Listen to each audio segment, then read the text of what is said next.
E dunque saranno in quarta corsia Ludovica Santini, futura club Cavalieri, atleta classe 97, sesto anno di nascita, nuoterà al suo fianco la compagna di squadra Ginevra Alvino.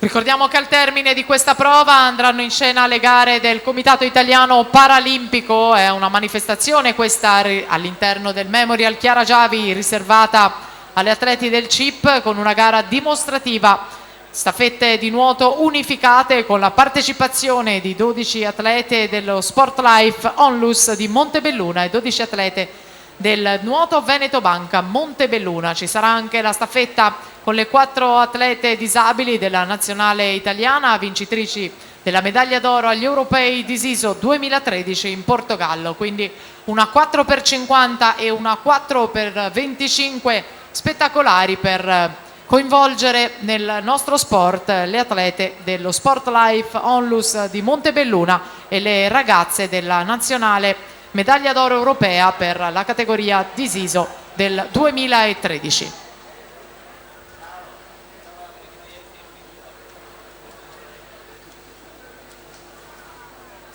Siamo a metà gara, Santini 1.05.41, Alvino 1.07.38.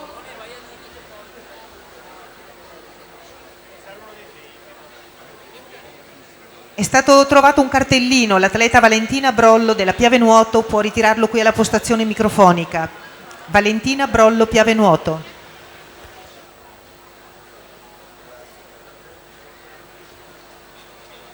Sei laureata?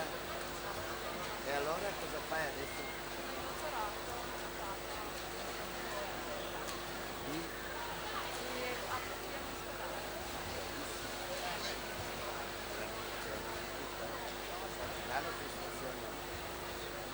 Sono le poche fortunate. Ma a scuola eri sempre bravo.